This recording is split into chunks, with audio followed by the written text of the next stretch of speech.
Hello students, आज के video lecture में हम जी एडवांस के कुछ और क्वेश्चन डिस्कस करने वाले हैं। जैसे ये फर्स्ट क्वेश्चन है आपके पास, limit x tends to 0 minus L N, और इस ब्रैकेट के अंदर है एक है फ्रैक्शनल पार्ट ऑफ एक्स और ये है mod of integer part of x raise to power fractional part of x. ठीक है, तो इस क्वेश्चन को सॉल्व करना है हमें। तो देखो, इसके लिए हम क्या करेंगे, यहाँ पे लिखा हमने limit x tends to 0 minus, तो यहाँ पे क्या है माइनस एल एन।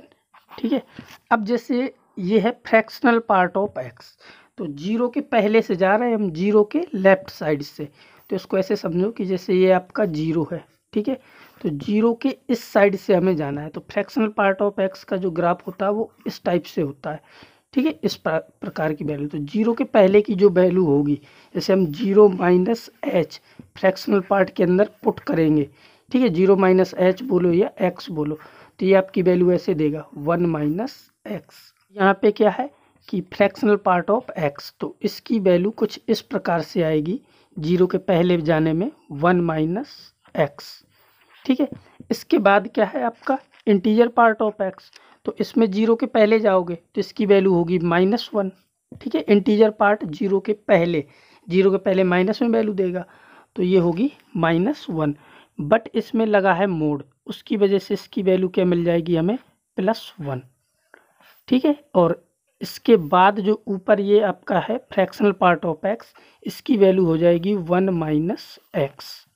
ठीक है, तो ये आपका इस प्रकार से आएगा। तो बस अब इसके बाद क्या करना है कि अब ये आपको यहाँ से दिख रहा है कि यदि x 0 को जा रहा है तो ये वैल्यू तो आपकी 0 हो जाएगी और ये भी 0 हो जाएगी, तो पावर में बचेगा आपका 1 और यहाँ पे 0, तो ये फाइनली आपका ऐसे आ जाएगा -ln2। और -ln2 को हम ऐसे लिख सकते हैं ln1/2। इस माइनस को पावर में ले जाएंगे तो 2⁻⁻1 और उसको लिख देंगे ln½ तो इसका मतलब कि इस क्वेश्चन का जो आंसर होगा वो आपका डी पार्ट करेक्ट हो जाएगा। इसके बाद नेक्स्ट क्वेश्चन है। ठीक है, तो इस क्वेश्चन में भी x 0 माइनस हमें फाइंड करना है। तो x 0 माइनस के लिए जैसे ये x और ये x तो कैंसिल हो जाएंगे, इनमें कोई प्रॉब्लम नहीं है। अब 0 माइनस, तो ये जो इंटीजर पार्ट है इसकी वैल्यू तो आ जाएगी -1। ठीक है, और यहाँ पे ऐसा क्वेश्चन था limit x tends to 0 minus, और ये मोड x, इसकी वैल्यू तो होगी 0। ठीक है, जब 0 पुट करोगे मोड के लिए, और इसके बाद जो आपका ये लिखा है sine integer part of x, तो साइन, ठीक है, और इंटीजर पार्ट ऑफ x यदि 0 के पहले जा रहे हो आप, तो ये आपकी वैल्यू देगा -1 इंटीजर पार्ट। ठीक है, तो फाइनली आपका इस टाइप से ये बन जाएगा क्वेश्चन। अब इसमें x तो ख़त्म हो गया, तो फाइनली यहाँ से एक मिलेगा हमें -1 और यहाँ से साइन के लिए -1, तो वो माइनस माइनस +1 हो जाएगा, तो यहाँ से आ जाएगा sin1 और यही आपका आंसर हो जाएगा, यानी कि सी पार्ट आपका करेक्ट हो जाएगा। और इस क्वेश्चन में एक चीज़ और क्या हो सकती थी कि यहाँ पे ये आपका जैसे ये x है, इसकी जगह यदि मोड x होता, ठीक है, तो ये x कैंसिल नहीं होता।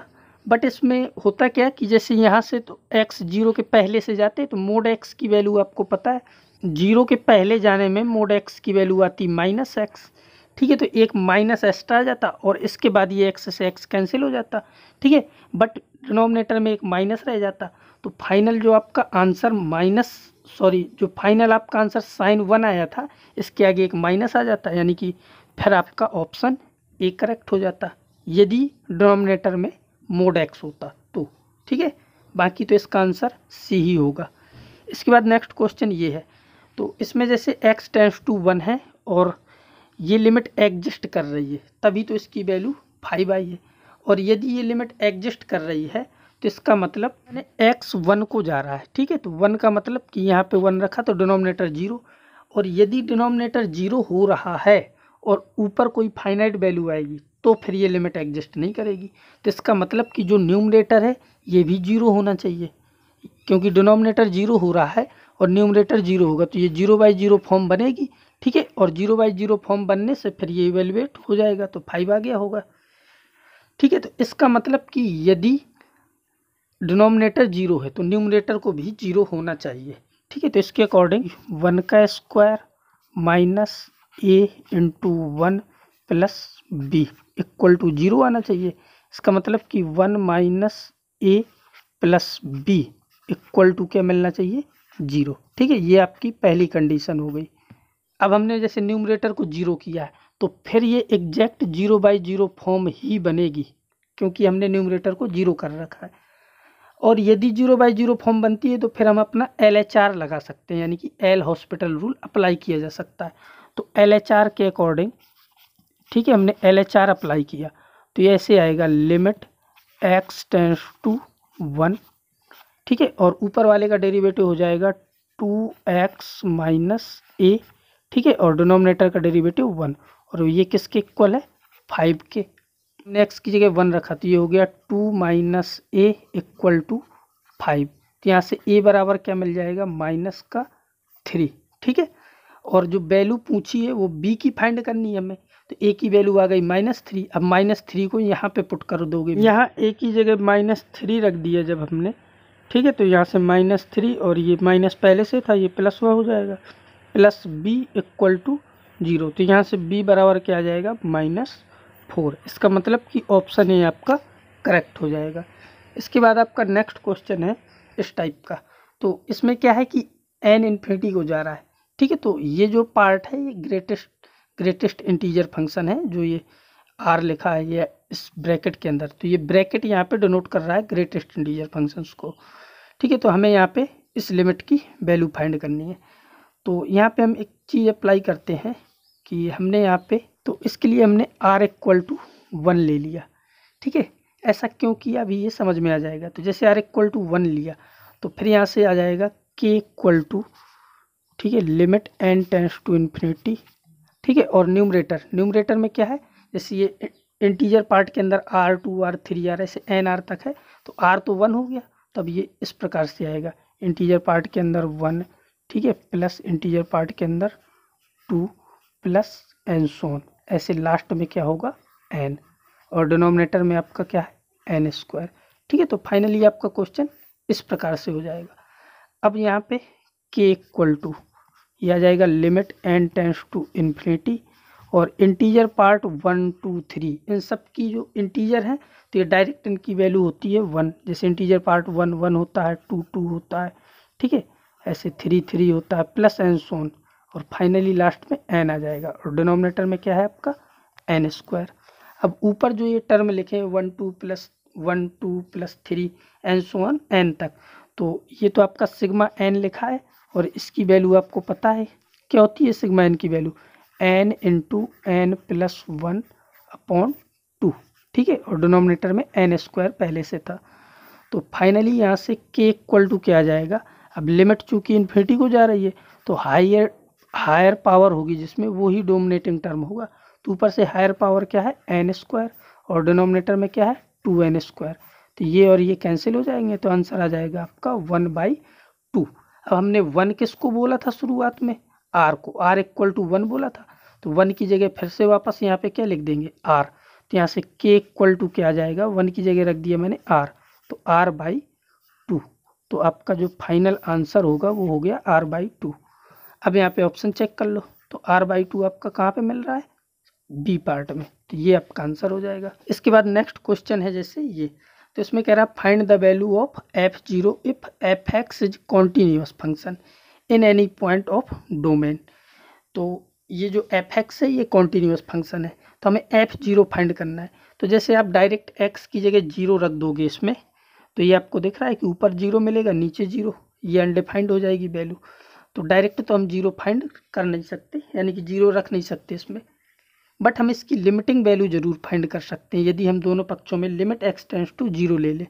तो इस क्वेश्चन में हमने क्या किया कि लिमिट x टेंड्स टू 0 ले लिया, तो limit x tends to 0 f(x) equal to यहाँ से आ जाएगा limit x tends to 0 2x minus sine inverse x, ठीक है, और डिनोमिनेटर में क्या है 2x plus tan inverse x, ठीक है। अब इस क्वेश्चन को सॉल्व करना है। तो इस टाइप का एक क्वेश्चन मैंने एक बार कराया था यदि आपको याद हो, तो यहाँ से क्या है लिमिट x टेंड्स टू 0, तो मैंने क्या किया इसमें x कॉमन ले लिया, तो जब आप x कॉमन लोगे न्यूमरेटर से तो यहाँ पे आएगा 2 माइनस साइन इनवर्स x/x, और नीचे भी x कॉमन लोगे तो इधर आएगा x plus tan inverse x upon x, ठीक है। और जो हमने ऊपर नीचे कॉमन लिया है x, वो कट जाएगा एक दूसरे से, ठीक है। अब यदि x 0 को जा रहा है, ठीक है, x 0 को जा रहा है तो sign inverse x upon x कहाँ जाएगा, 1 को,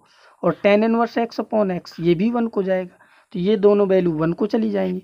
तो ऊपर न्यूमरेटर से हमें क्या मिलेगा, 2 माइनस 1, और नीचे मिलेगा x की जगह, सॉरी यहाँ पे ये थोड़ा सा मिसप्रिंट हुआ है, ये x नहीं बचेगा, x तो हमने कॉमन लिया था, तो यहाँ पे आपका ये 2 ही बचेगा। तो नीचे से क्या मिला हमें, 2 प्लस, और tan inverse x upon x ये 1 को गया, तो ये 1 हो गया, तो 2 माइनस 1 1, और ये 3। तो आंसर आपका क्या आ गया, 1/3। तो इसका जो फाइनल आंसर होगा वो 1/3, यानी कि बी पार्ट करेक्ट हो जाएगा। इसके बाद नेक्स्ट क्वेश्चन है ये। इस क्वेश्चन में भी ये जो ब्रैकेट है ये आपका क्या है, इंटीजर पार्ट। तो sine integer part x upon x दिया हुआ है। तो इसमें जैसे हम इसको सॉल्व करना चाहें तो इसने जब 0 है वैल्यू तो उसके लिए 0 बोल दिया है, ठीक है। और जब 0 नहीं है तो इसकी हमें लिमिट फाइंड करनी है, यानी कि limit x tends to 0 fx निकालनी है। तो ये हमें दिख रहा है कि इसको हमें LHL RHL में ब्रेक करना पड़ेगा, क्योंकि ये अपना बिहेवियर चेंज कर रहा है। तो हमने एक एक लिमिट इसकी निकालना शुरू कर दी। तो सबसे पहले मैं LHL निकाल रहा हूँ, यानी कि 0 माइनस। तो हमने यहाँ पे लिखा limit x tends to 0 minus, ठीक है। तो ये होगा fx, यहाँ पे भी आ जाएगा limit x tends to 0 minus, और ऊपर क्या है, sine integer part of x upon integer part of x, ठीक है। यहाँ से जो ये इंटीजर पार्ट है ये आपको पता है कि ये वैल्यू माइनस में देता है 0 के पहले, तो ऊपर से हमें क्या मिल जाएगा, साइन -1, और डिनोमिनेटर में भी -1, तो फाइनली ये क्या आ जाएगा, साइन 1, ठीक है। ये आपका क्या हो गया, LHL। इसके बाद हम निकालेंगे RHL, ठीक है। तो RHL मैंने यहाँ पे निकाल ले। तो RHL के लिए लिखोगे limit x tends to 0 plus, ठीक है, fx, तो आ जाएगा limit x tends to 0 plus, और ऊपर क्या था, sine integer part of x, denominator में भी इंटीजर पार्ट ऑफ x, ठीक है। अब 0 के आगे से जा रहे हैं, तो इंटीजर पार्ट x का जो ग्राफ होता है 0 के आगे ये हमेशा वैल्यू 0 ही देता है, ठीक है। तो जब 0 के आगे से हम जाएंगे, थोड़ा सा आगे से, ठीक है, जैसे ऐसे हम चेक करते हैं ना, LHL RHL, LHL का मतलब 0 से थोड़ा कम, और RHL का मतलब 0 से थोड़ा ज़्यादा। इंटीजर पार्ट का ग्राफ तो ऐसे होता है, 0 और 1 के बीच तक ये ऐसे रहता है कांस्टेंट, यानी कि इसकी वैल्यू हमेशा 0 ही मिलेगी। तो इसका मतलब कि 0 के आगे से जाने में इसकी वैल्यू क्या मिलने वाली है, हमें 0। यहाँ से हमें एक चीज़ पता चली कि जो आपकी LHL आई थी वो तो साइन 1 थी, और जो RHL आई थी वो 0 आ गई। तो जब LHL RHL इक्वल नहीं आई तो इसका मतलब क्या हुआ, ठीक है। तो फिर आपकी लिमिट एग्जिस्ट नहीं करेगी, लिमिट एग्जिस्ट नहीं करेगी तो फिर डज नॉट एग्जिस्ट हो जाएगा इसका आंसर।